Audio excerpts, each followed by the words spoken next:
Hey everybody, it is, Sunday night, 8 o'clock, and this is Tasting the Heat Live, and I'm excited to have my special guest for the evening, Johnny Mack from Heartbreaking Dawns. We're going to be talking to Johnny about all kinds of things that has been going on with the Heartbreaking Dawns company and himself, and this is going to be a great show. Looking forward to it. We had Thomas Toth on last weekend, and he said this is going to be a great show, so I'm looking so forward to it.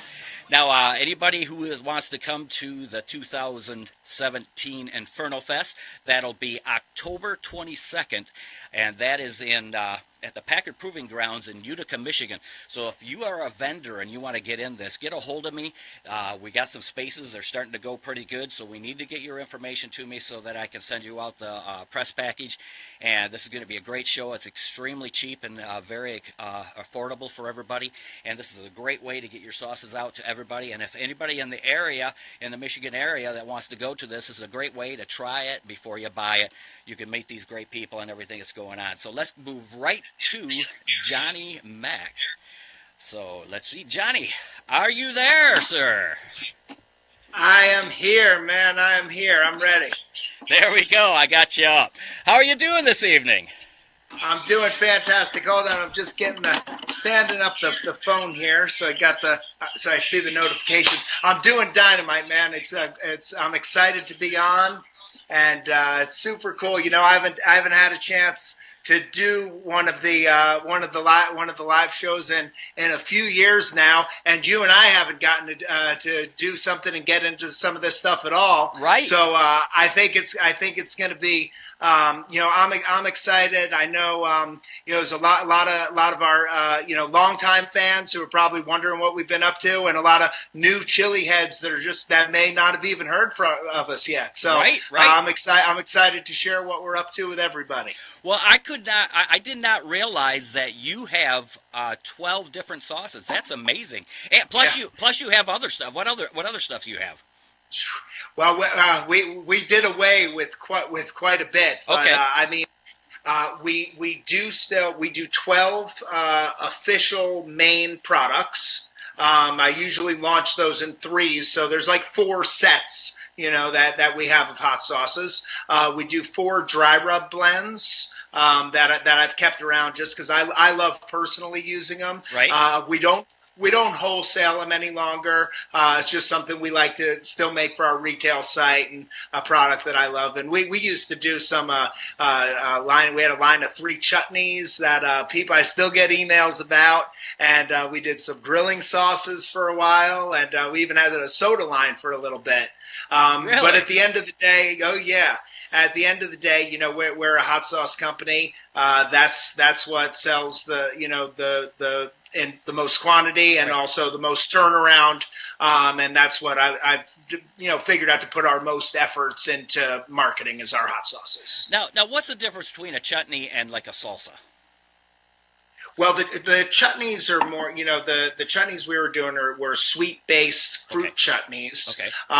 Almost a chunky preserve, versus, a salsa where you're 9 out of 10 are going to have some, tomato, onion base. Right. Maybe a fruit sauce or whatever. But the chutneys are really going to start with that, that sugar, that reduced sugar water and fresh fruits. And ours were kind of that, that sweet, chunky Indian style. And I tell you, I even miss them. And every now and then I get the inclination to bring them back. But what's funny, and they were really, I owe quite a bit to them. Because when we first started Heartbreaking Dawns, our first official commercial run was October of 2009. Was like when we really kind of spread it out. We were doing some small batch stuff before that, but that was when I really kind of that's the date I have always kind of looked at as like the birth of Heartbreaking Dawns as a business. Right. And when we launched, we had our 3 original sauces, our jalapeno pineapple, our mango habanero, and our classic gold habanero. And they're great dynamite sauces. I love them to this day. They've held up.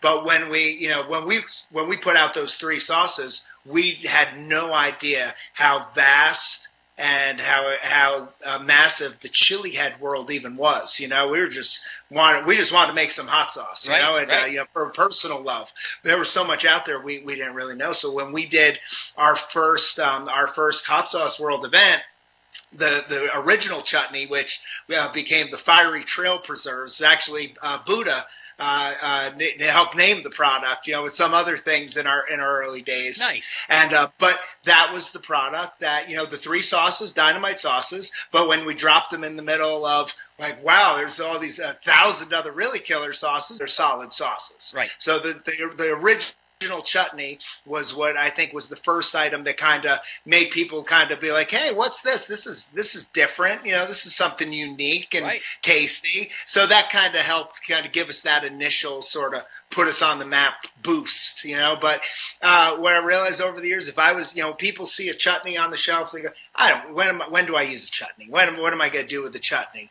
You know, if they see a preserves on a shelf, they think of the, you know, the little apple who knew what to do with them. They were gold. Well, gold. I just got another package from Elijah Extremes, their chutney, because they have that pineapple, and I love it because, I mean, I use it like a salsa, really, and then I marinate chicken with it. I put it. You can bake with it. You can put it in like cakes or whatever. I mean, you'd know more than I do. Everything. We had a baker upstate that was using our original one, which was peach, cranberry, ginger with a Peruvian ají pepper. Nice. And then we did one that was mango, cranberry, and ginger with datil pepper, which was strawberry, cranberry, and ginger with scorpion pepper. Wow. So there's like 3 different flavor profiles and heat. We had a baker upstate New York. She was making rugolo with them. We had people doing peanut butter and jellies with them. I mean, they were smooth smoothies, marinades. They were really cool. I shouldn't talk about them so much. Now everyone's going to say, like, hey, those sounded really good. It's going to prompt us to be like, oh, maybe now we really do got to bring them back. A couple small batches, you know. Yeah. Hey, everybody, thank you for joining in. I see we got a lot of people on here. Christopher, Kay, James, Tom, let's see, Jim, Thomas, Chelsea, Enrique. I mean, there's Ron Crum. Oh, speaking of Ron Crum, man, I've got some of his powders here, and oh man, will he tear you up with these powders? He does a great job with them. But awesome. there's so many people on here. Do us a big favor, hit the share button so we can get this word out to everybody. Get Johnny out on everybody's pages because he's got a great story here for you, and he's done so much with the in the industry and on TV, and I want to get this out to everybody. It's fantastic. And if when you see that, there's usually a follow button down there also, so you get notified every time we go live. So go ahead and hit that also, and I really appreciate this being there. Bill Moore just dropped on. Yeah. Bill Moore, what's up, man? Yeah. You know it, HPG, brother. Yeah. Now, I wanted to talk to you. Now, you've been on Food Network several times. How did it transform from doing what you're doing to being on the show? You know, it was like a lot of other things, Heartbreaking Dawns. It was kind of a fluke initiated by Nicole. I had never. I love doing stuff like this. I love doing my cooking demos. You know, when I'm put in front of it like that, I enjoy it. You know, I get in the groove. Never had any, idea like, I want to go on TV and do something. Never crossed my mind. I'm not I have no trained chef background. I don't come from, prior to I'm it's just a love of cooking. I'm self-taught as a cook, and the reality is I'm just a guy with a lot of interest that has a knack for making things taste okay. But, so a few years actually Firehead Tom Gately, when we were chatting about some stuff, and he was really into the shows, and I think he had seen we were talking about one of the cooking demos I was doing, or we were down at I forget how it pumped up. He started a Facebook group to get Johnny McLaughlin on the next Food Network star. I've seen that. It's still up. Yeah. Oh yeah. And so I was on an airplane actually going to Zest Fest. that year. Yeah. And my wife saw the page, and she'll get obsessed with something. She sees it puts a spark in her. She starts searching. Oh, what's coming up? What's coming up? She saw Chopped. She put in an application. She just filled it out. And before the next day I was at the event, she was on a plane coming to meet me. I got a call from Chopped. And she does stuff like that all the time, like filling stuff out, giving them my number, fill stuff out, giving my number. So I'm good. Like, I can play along. Nothing's a shock. So I was like, I was like, oh yeah, okay, sure. Yeah, I did it. What's up? They wanted to schedule a Skype interview right away. So I was like, all right, this is cool. Next thing I know, I'm getting booked on the show. And I said to myself, I was like, well, this is cool. I was like, I'm going to go up against actual chefs with a serious background. I'm a hot sauce guy. I think this will be fun. I set low. I said, all I need to do, don't get cut first. Don't make anything they say sucks. If I could do that, those 20 seconds where I'm talking about Heartbreaking Dawns is, it's a free commercial to, 10 million viewers. Absolutely. But aside from that, I just ended up having a blast with it, and that turned out. So the next year, the people who had casted that reached out to me for something else, and then something else. So there was a couple year period that I just got, really involved with doing some of the shows, and I was working with somebody on some different, concepts for hosting a show as well, and, a lot of they either just you know how it goes. You put a lot of time into working on something, and then they pitch it, and they may or may make it to the next tier. You don't know, but over time, just with the now with the kids and stuff, I just it's not something I'm actively pursuing. But every now and then I'll get an email. Last a couple months ago, that's the same girl reached out to me. She was trying to get people for $150,000 pyramid. I'm like, yeah, that's. Sure, it's right up my alley. Yeah. I didn't end up making it on there, but like one-offs like that, right? Like I'm still interested in, but something that would require like a more time commitment is something I wouldn't be away from the family that long for. So I just kind of put that to side. Well, I know you didn't get cut the first round on Chopped, so you made it there. What happened to the rest of the episode? I did. I got cut on the second round, so I didn't make it to the dessert round. Okay. That was a chicken steak. The food tasted good. Of course, there was some criticism to. I think it was a presentation. Yeah. And some of the resting juices. Of course, everybody's going to tell you I got robbed, which I may have. I don't know. I think I did a good dish, but it's. With that, it could go in any direction. I think from a production standpoint, the participation aside, I think from a production standpoint, would have been doing themselves a disservice having the random hot sauce guy actually win the show, right? Versus someone, I think it kind of takes away from the integrity of the concept. But I had a great time. I had so much fun.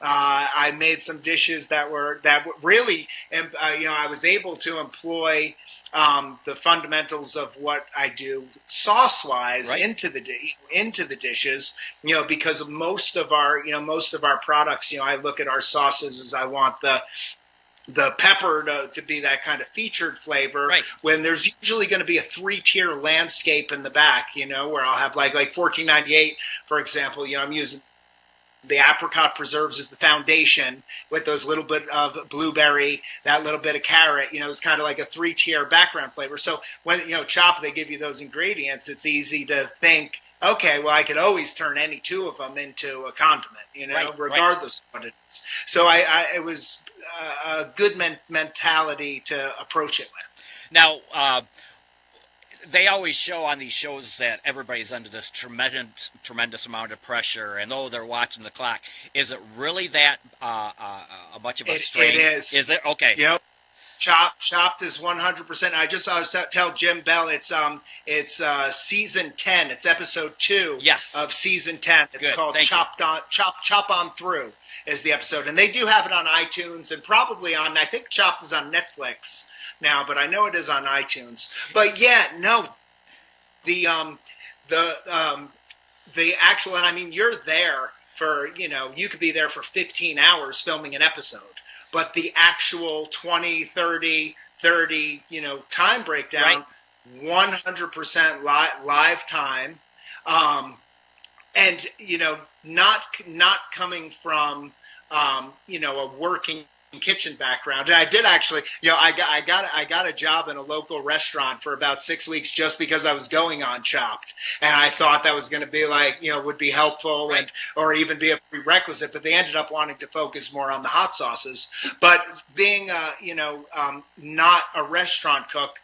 Someone says you have 20 minutes to make this. I don't know how to, in my head, 20 minutes live cooking. You're not thinking time at home. Right. So the first round you'll see in the episode, I was done. I had like 4 minutes to spare, because I really rushed it, and the first round was really tough because there's a lot more pressure.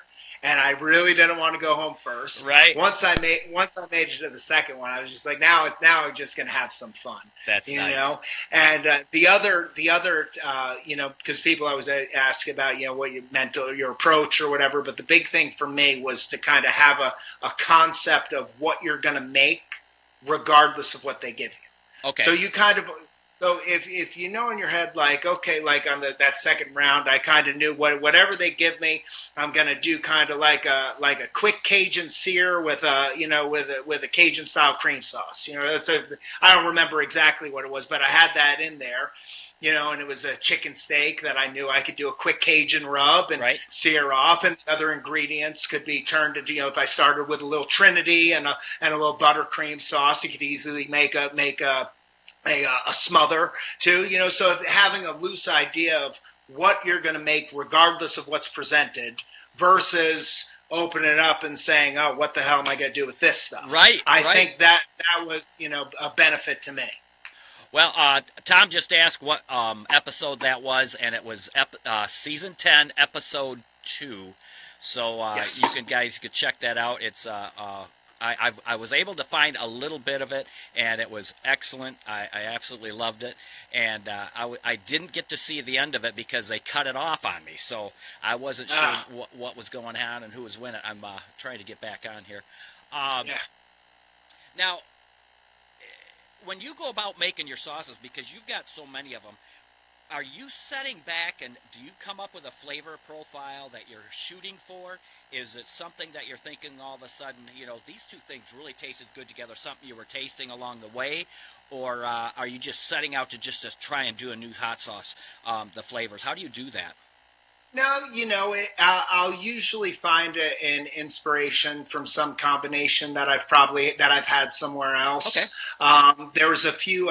We were doing a product that I got really big into apricot and cardamom for a while, and it was a donut I had in San Francisco. So I was in San Francisco. They had a donut that was apricot and cardamom. I love cardamom. I like every now and then I like a really dark black Turkish coffee with the cardamom on top. And anyway, I had this donut, and it was one of those flavor combos that just really stuck.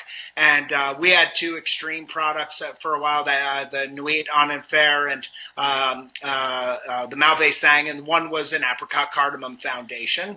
I used to do some recipe writing for Chili Pepper Magazine, and that same year I did an apricot cardamom glaze for a tuna.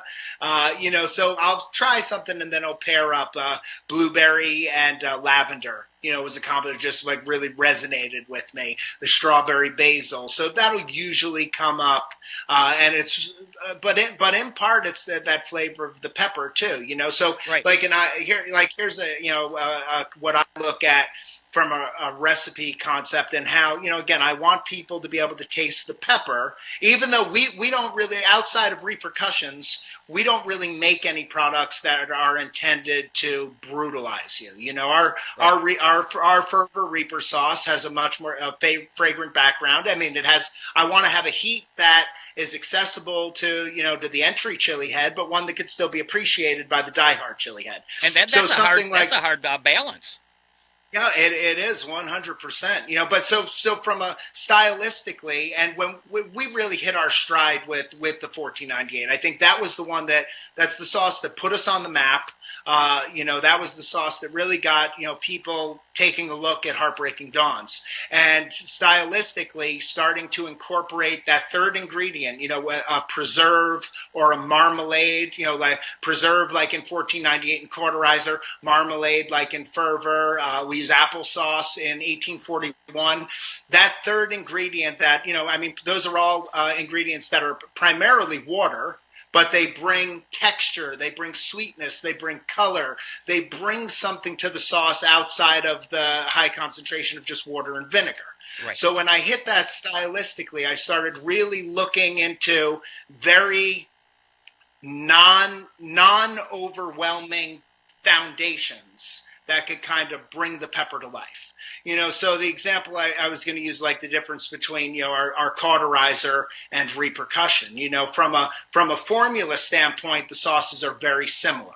And to me, pound for pound, the two peppers have, they're going to have roughly the same heat, pound for pound, regardless of which one's the hottest at any given time. Pound for pound, they're in the same realm. The big difference for me that I like to focus on is when you bite that scorpion pepper, you get that floral, fragrant potpourri flavor. And when you bite that Reaper chili, you get that really heavy citrus flavor. Right. So in the Cauterizer, we're using apricot that tends to lend itself to a little more floral, savory element. So that apricot with that little splash of blueberry to kind of set the stage for the scorpion to really come to life. Where in the Fervor, we're using orange marmalade with that kiss of strawberry. That's going to set the stage for the citrus notes to come to life. So that's sort of conceptually how I approach the sauces, in the flavor profile of the pepper itself and the right foundation to kind of set it on. And then everything else is just little accents, That's a perfect explanation. You could follow along with it, because I wasn't quite sure how you did. I've heard other people's explanation, but I love that. That was perfect. And thank you. I'm sure everybody out here is enjoying what's going on, and there's a lot of new people that have jumped on. Please hit the share button. But as we're talking about your hot sauces, you've got an entire case, all 12 of them, that you're going to give away tonight. So this is what we're going to do. We're going to have everybody guess a number 1 through 35, and we're going to both watch this, and the first one to guess the number will win the case of hot sauces. So you guys are all set to go on that, so go ahead. And Jim Bell mentioned the burrito eating contest in Arizona. Well, yeah, my brother-in-law was in that. Oh, man. It burned him up, huh? He was hot. Yes, he said they were hot. They have to be. I mean, it needs a good eating challenge. It has to be doable. Right. Number one. Right. But it can't be too doable. And I remember when we first started. Bill Moore has won the hot sauces. Oh, Bill Moore! Oh man, nice, Dad. 33. That was it. Yeah, that was there the it number. Is. There it is. Congratulations, Bill. When we first really got, opened up to the world of, chili pepper insanity, outside of like finding a new sauce at the store or some cool peppers, when we really started to because like I said, my introduction to hot sauce, my whole life was adventurous eating, I was just always into things that were out of the ordinary, so, I'm going to be 42 this year. So I remember when sushi places were popping up, now they're on every corner, but there was a time like, hey, that's unique. The Thai place is coming. Any type of adventurous cooking I was always into as a kid. And, I was born in Florida, and I'd always stay a couple weeks with my grandparents in Jacksonville in the summers. And I always wanted to go to St. Augustine, Florida. I love St. Augustine, Florida. Just something about the Fountain of Youth and the Ripley's Museum. And I remember all the restaurants having the daddle pepper sauces and all the That's where it's from. And that was my kind of first, infatuation with the world of heat. And, of course, funny now, I mean, we make our products at Endorphin Farms in St. Augustine. So to come full circle and be right back, I'm talking when I was 8 years old, using daddle pepper sauce. Like, this is cool, man. This is awesome. St. Augustine. And then to come back there and do that. But when we first really got, going back to what I was saying, when we first really got open to like everything going on now in the, hot sauce enthusiasm, I used to love I did a lot of the eating competitions, and I was scouting out the wing events, the restaurants that had them. And I remember talking to some guys that they were saying like, hey, if you do something, you only like 1 in 30 people should be able to complete it, or 1 in 20 people should be able to do it, and as like something that always resonated that, it's got to be challenging enough where, it's not easy, and it also has to be entertaining, especially at something like a hot sauce expo, but it needs to be achievable. Well, that's what I noticed when I was watching it, is that it's achievable, but at what cost or at what time level? Because some people were just, this is no problem. Then you could see the look on their faces. They're just starting to turn, like going, I don't know if I'd take another bite. And they want to win. And they look at the person next to them, and they're still shoveling in. And then you get some people just go, I'm out, man. It was a good time. We really had a good one going for about 5 years at Jungle Gyms with our Ghost Pepper Brownie eating contest. Oh, nice. We don't do that event at this time just because of the move. It's so you can't be at everyone. Right. But for about 5 years, it was a really peak event during the Weekend of Fire out there. And the way we did they were dynamite. I mean, the brownies just tasted awesome. Yeah. But we put the real heat. It was kind of in the icing, but we would space it. They do the first one. Then it was 3 rounds, so by the time you were on that third round, it was in full kick. Oh yeah. So we'd start with about 10 to 15 people. By the third round, we'd maybe have about 3 people, but someone always won. But there was only about 3 people made it to that final round. But it was an exciting one. That was a lot of fun. Was that one? Now you guys have done. You've paired up with Steve Seabury for the show in Arizona, and I've seen you at the one in New York, and we've been doing that since day one. So and I believe earlier you were telling me the Taco Festival in New Jersey also. Yeah, and Steve and I put on a taco festival in its 3rd year. Right now, and it's cool, and we do have about 10 hot sauce vendors that come out. It's not the focus of the show, but we do that sort of hot sauce row. Okay. And primarily it's 50 New Jersey based or tri-state area taco vendors, and they're both selling, serving, but also competing for awards as well. And we have Mexican wrestling, a margarita mixdown, a Chihuahua beauty pageant. It's a lot of fun. And I mean, working with Steve is awesome. I mean, him and I remember, I think it was the first year they did Peppers at the Beach. Brian and Marilyn brought, they knew Steve, they brought him over and they said, oh, you guys are going to hit it off. And I met him and Lisa, and we immediately, we're just, even outside of just our mutual love of hot sauce, him and I just have a lot more in common, outside of that world too, that I had even realized at the time. And we hit it off, and sure enough, we ended up working together with the Taco Festival, and we do the Hot Sauce Expo. We have another unrelated one coming up, and we even share a booth.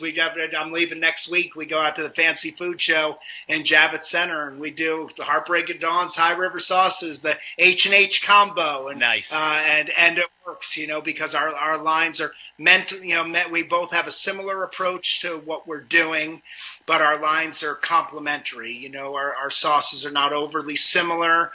We approach it as, we're 2 separate companies, but we approach the buyers as one, and they could do, hey, if you're going with the, great compliment to the Tears of the Sun, might be the Classic Gold or the Verde, and, we'll kind of build the best line for them between the 2 sauces, and it works, and we have a good time. Now, you moved from New Jersey down to Arizona. And, yeah. Yeah, Vic Klinko just joined the group, man. He's right up the road. Hey, what's up, man? Hey, Vic, how you doing? Lita. Yeah, we moved Lita out. was saying It'll be that 2 years in October. nice. Lita was saying that she thought she had 33 first. Bill Moore did say it first. Lita, I'm sorry.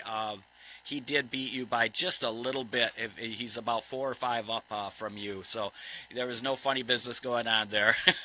I hate to see people think it wasn't right, and no, and you know, one time that we did get it wrong, we took care of it, and we took care of both people. So.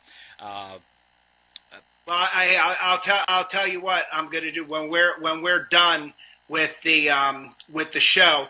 I'm going to go into our site. I'm going to put a code in there. We'll actually do tasting the heat, all one word. Okay. And anybody who wants to try something out will get 20% off on the retail site. Nice. So give it about 15 minutes after we're done, and I'll set that up. So if someone was looking forward to try something out, want to get something, we'll do a 20% off for the tasting the heat code, just all one word. Wow, thank you very much. That's awesome. So hopefully that'll satisfy her. She's great. I'm doing a huge giveaway on when I hit the 10,000 followers. I'm just a couple hundred away, and I've had different hot sauce companies sending me stuff to put into this package because I just want it to be huge. And Jim and Lita. Jim has sent me one of his caskets that he makes. They're like jewelry cabinets. Yeah. They're amazing. And Lita has done one of her pepper aprons, and so they're going to be in the package too. So that's why I want her to know. Bill beat you, sorry. What can I say? Awesome. They're great people, man. They're just awesome people. Now, yesterday was your daughter's birthday, and I'm sure. Now, is this the first year down, or no? This would be the third year down there for her. This is our second year in Arizona. Year. Okay. This is her second birthday out here. So, and she was 4. She actually is 4 Tuesday, but we had the birthday yesterday. So this is like the first one that I think that she's probably like when you start kind of forging memories. Right. But also this is the first one. She's in a preschool a couple days and a dance class and ballet. So we had like people she could invite. Nice. And it was awesome. We had an Elsa and Rapunzel impersonators come out and do and she was, her eyes just, it was awesome. She was in heaven. I remember Barney coming to my house for like 4 years in a row, and my daughter was just, awesome. oh, it's Barney, It was the best thing. It was, at the end of the day, because it was in September, it was hot, he'd run around the front of the house and take off the hat or the head and go, oh my God, I'm dying back there, because the kids are chasing him around and everything. So I imagine that was just a great sight to see. That's awesome. Now, what's next for Heartbreaking Dawns? Where are you going to head next? Well, the big thing we're working on right now is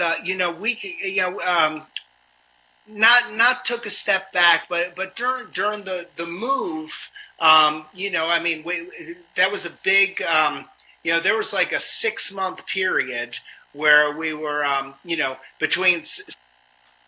Nicole was pregnant with our we actually sold our house in New Jersey while she was delivering our son and moving out here. We had a lot going on, so our retail site redirected for a while. We only just recently relaunched our retail site, and now we're gonna start working on the West, out here. Phoenix has a dynamite market. On the East Coast, we spent years nurturing the East Coast, and while we're not, we still focus on the special, the hot sauce stores. We don't shoot for the mainstream grocery, but we do products with some of the larger distributors for places like Harris Teeters and Tops and the military commissaries. Uh-huh. And most of those are going to be East Coast based. And we work with a broker team and then a East Coast distributor that kind of continues to nurture that. And now out here, it gives us a chance to kind of reinvent reinvent, our line a little bit and start approaching some of the, the Phoenix market. And so that's, our focus kind of coming up is going to be trying to participate in, some more of the, the local food events out here, start working, directly with some of the mom and pops and some of the retailers, but then also relaunching our retail site and kind of getting back in the groove of the traveling events. Right. Next for us is next week we're at the Fancy Food Show, Javits Center. This will be our third or fourth year of Where's that, at? and it's in New York City. Oh, wow. And that's kind of the trade event where the stores are at looking for those new products. Okay. And I do that. High River and I do that. And then and I'm not sure where we are after that. I know we'll be at the Taco Festival, of course. What else do we have? A whole bunch of stuff. I don't have a calendar in front of me. Yeah, that's all right. Yeah. Next up is the Fancy Food Show for us. Now, unfortunately, we're going to miss the California Expo this year because the date change. I had a commitment already, and I had such a great time. That was such a beautiful event last year. I mean, the location and just everything about it was just a treat. And it was a 5-hour drive. It was just a nice weekend. Right. But the date switched, so I'm not going to be able to make it out to this one this year. Now, Tom just said that you have a great tattoo shop. Now, tell us about that. Yeah, before I got into the tattoo and piercing industry pretty much right out of high school, and I probably have over 22 years on the piercing, sterilization. I used to go to I'd go to tattoo conventions and do seminars on sterilization methods and tattoo equipment, and you'll even notice all of the Heartbreaking Dawns labels are all hand painted by tattoo artists I've known over the years. That's what I wanted to ask you. Yeah. Thank you. Yeah. Every piece of our artwork is done by someone within that industry. They're beautiful. Which is kind of one of the ways that I'm able to overlap. That was what we were talking about, being to kind of overlapping things I'm really passionate about has always been important to me. So even having the tattoo artists do the label art, a lot of our you were talking about where the name came from, being a literary reference is my that's my educational background is comparative literature and Near Eastern language and culture, and so I'm able I've overlapped those things, and when we I've always wanted to open my kind of vision of a shop, that was, not a high-end shop, but atmospherically a place that caters to people who are getting tattooed these days, who's everybody, Right. A shop that a mom could bring her 15-year-old to, to come and get her ear pierced and not feel weird about the atmosphere. Right. And, this was the right time to do it. So we got together and said, let's make a go of it. And we opened up Cardiff Giant Tattoo in downtown Phoenix. And of course, I have a great display of all the Heartbreaking Dawns products in the showroom as well.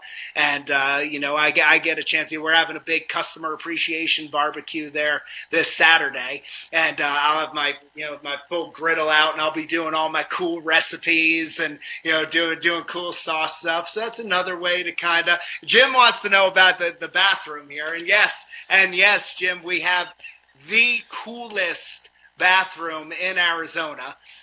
Nicole and I had just come from a haunt convention in St. Louis, the Trans World. It's a trade show for people that own haunted houses. Okay. And something that going back to Jungle Gym, something I always dug was a bathroom that people can't stop talking about. I don't know if and they Jungle have Gym, one. Yeah. So, they've won awards. They have you go into the urinal. It's this big lavish thing. So we tossed around some ideas, and we decided to do it as a bat cave. And so I had all of our sourcing from the trade show we had just came to, and I spent about 2 weeks doing converting the bathroom into a cavern. Using spray foam and texture, and we have automated bats, taxidermy bats, a live soundtrack of a live soundtrack of a bat cave. I even have a motion detector, so when someone walks in, it kicks off and it emits like an earthy dirt smell into it. You know, so.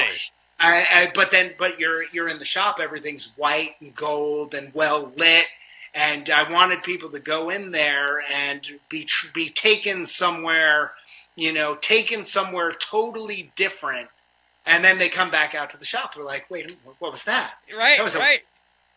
That was a cool experiment, man. That was wild, So that was the idea behind it. Yeah. You know how many people are going to be stopping at your shop? Just check out the bathroom now.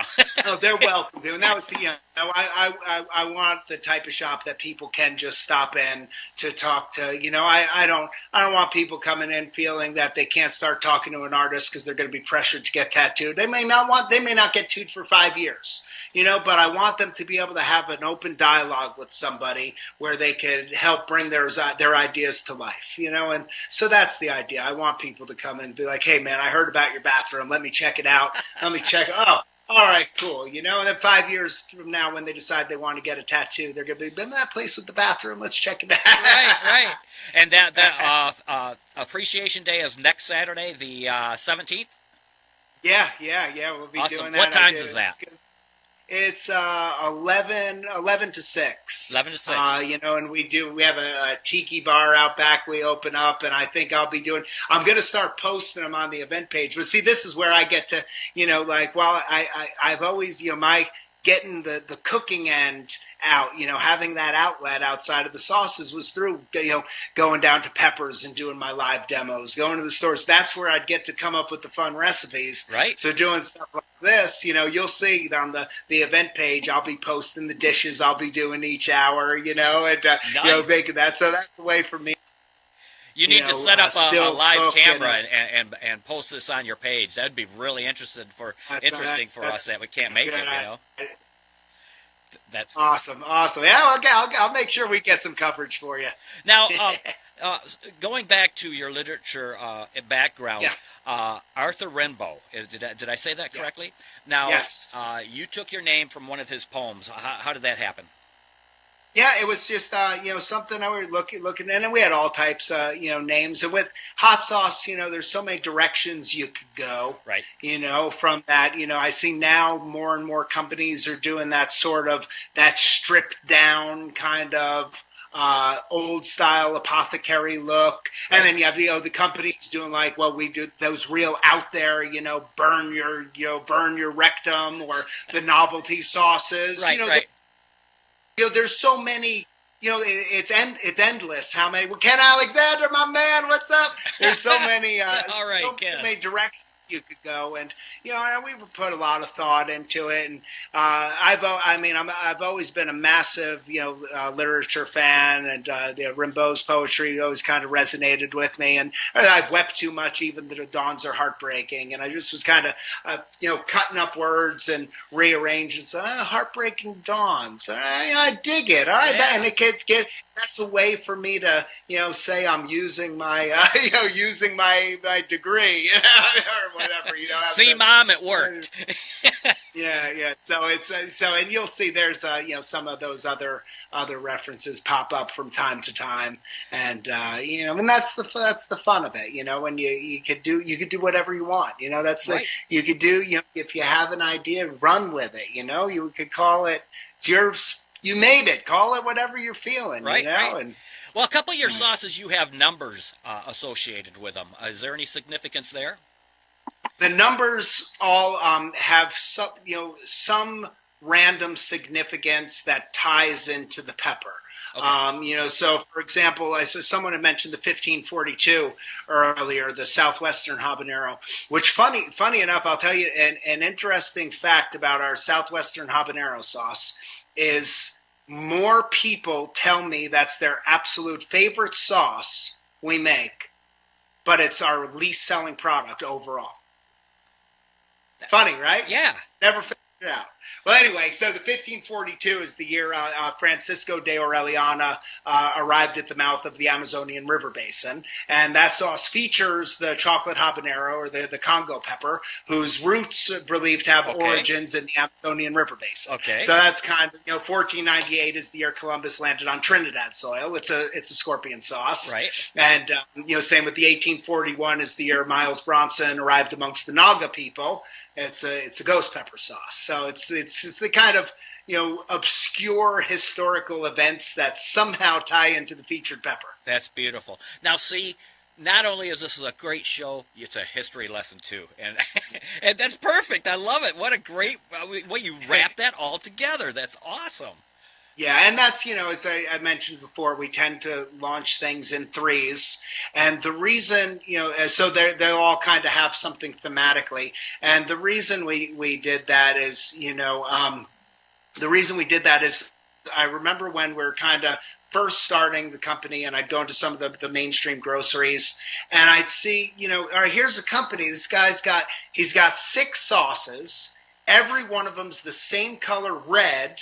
And they all have the same logo on the front, and you got to look real tiny on the bottom and say, oh, this one's peach, this one's that. Right. So I wanted to figure out, well, what could, I want our sauces, you're in there, you got 200 sauces in front of you. Why am I going to buy these ones instead of another? So the visual, from the artwork to the color spectrum, our original 3, is a vibrant green, orange, red. It's a set, so they're usually going to shelf together. They're usually going to distinguish themselves from the other. Same with our second 3 is the numbered series. That's when we went to try to feature more of the specialty peppers, and they're a very, deep purple, brown, and that orange of the ghost pepper. So from the color spectrum and the thematics, that's the reason I've always tended to do the groups of 3s like that. Well, I tell you what, I had no idea where you came from with your. I kind of figured that the artwork was kind of tattoos.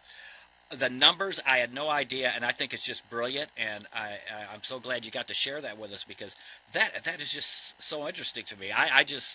I'm floored. I mean, everything about what you've put together, there's a lot of thought into it, and I can see why Heartbreaking Dawns has done so well, and congratulations to you. Well, that was, I appreciate it. Now, that was, one of the things that really appealed to, and I don't think I mentioned it before, but when I never was like, I'm going to start a hot sauce company. That was my aspiration. But one year, it just never popped into my head. I didn't know there was, at that time, there wasn't, special, being a specialty food producer wasn't something that popped into your head, to just do. It's right. kind of more within the, not even, but I would say the past 15 years that, people are able to really get into the prevalence of the farmers market. It's doing specialty food products or the larger events, or we didn't have the social media interaction. It's just become more accessible for people to take a product. But before we actually started, I was focused more on visual arts. I was doing gallery shows and painting, and I started a garden, and I was obsessed with growing hot peppers. That's all I wanted to do, and I'd make sauces out of them. And they started recreationally. It was at first, I'd put them in. I'd buy old sauces. I'd empty the bottles, put my recipe, and look, it looks like a real sauce. Right. And after I was making more than I knew what to do with, and still never thought I'm going to start a hot sauce company. It was more recreation. And a friend of my wife said, "You guys should cut something out." She said, "You guys should get a table at this church event and sell your hot sauces."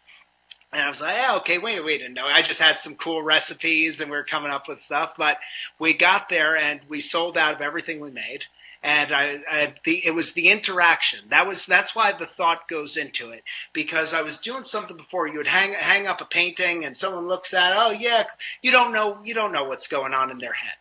With food, we're working with the color, the texture, the aroma, the flavor, the visual of the bottle. Everything. But when you put that spoon in someone's mouth and you see the face, there's a bond, there's an interaction that happens immediately that for me surpassed any other mediums I was playing around with, you know. That's what got me into it, you know. That's what sold me. I'm like, this is cool. Food is, you know, I love making food. I love doing, but that was when it was like, food is a cool medium, man, to do shit with and have fun and create those bonds. You know, that's what really sold.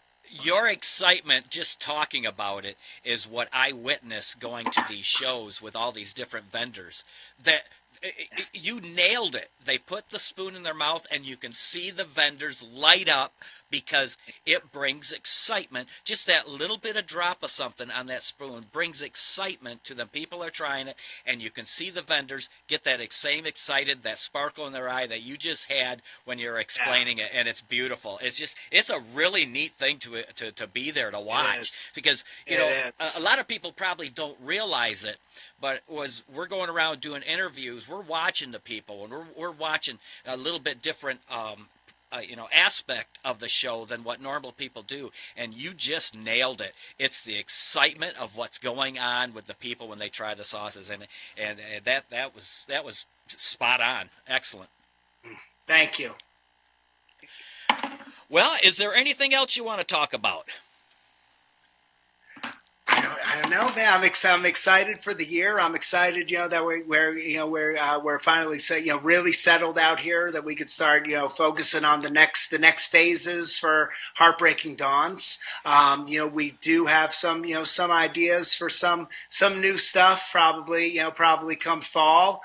So definitely look. I mean, we've already done a couple of new ones. I tried it, but our newest are going to be the Riff Lord, which you've tried. Oh, that's amazing sauce. And that, I mean, that's the, if it's someone who's checking out the show, who's newer into the chili world, not familiar with our stuff yet, I always tell people the 1498s are must try. That's really the one that put us on the map.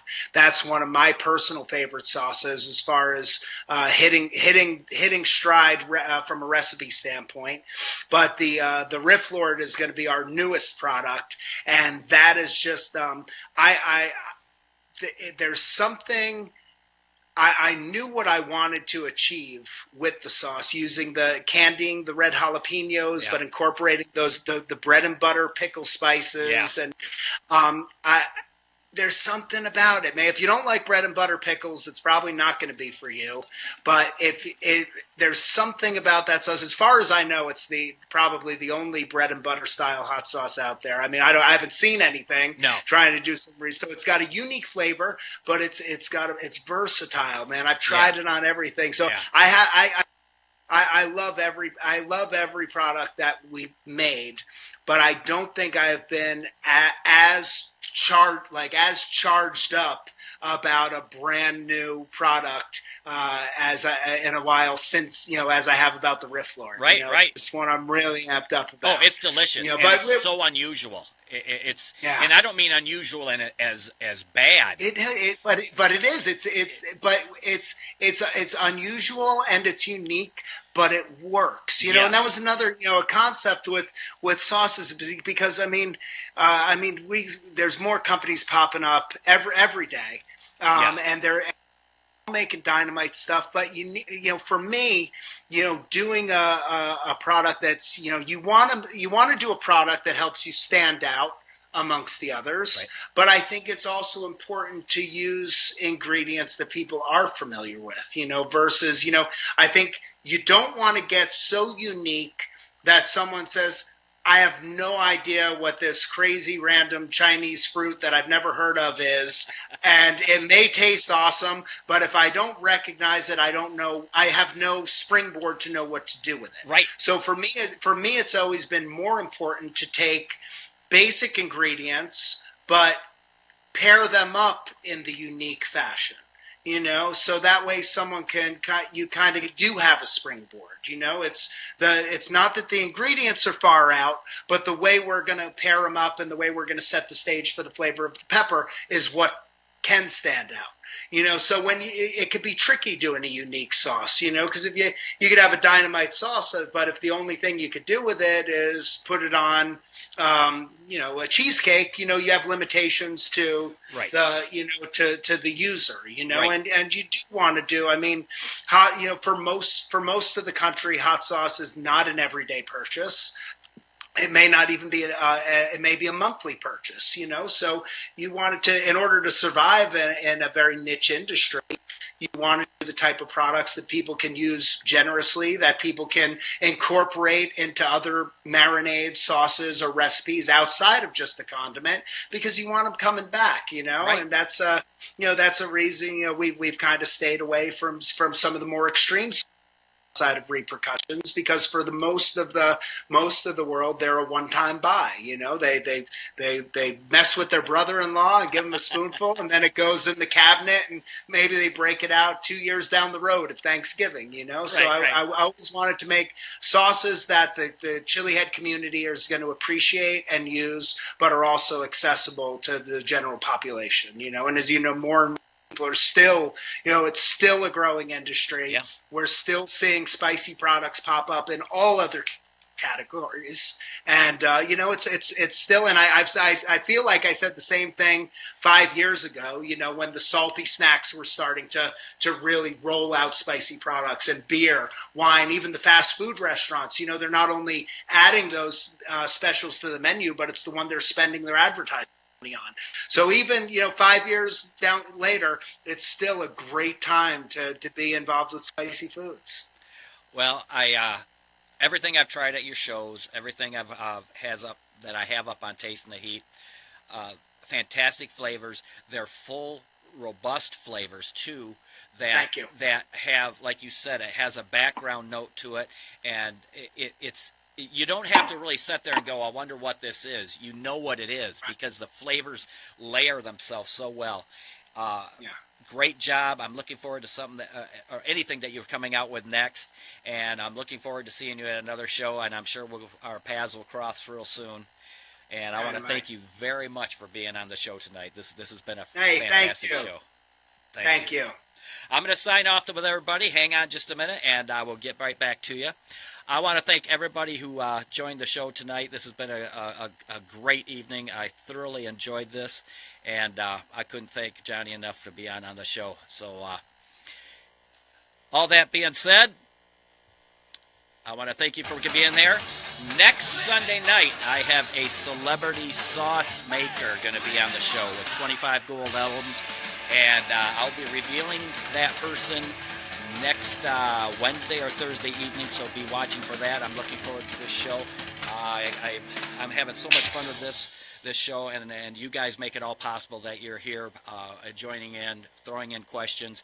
The guests are amazing, and I want to thank everyone for being there. So until next week, everybody, when you're out there, remember, keep tasting the heat. Good night, everybody.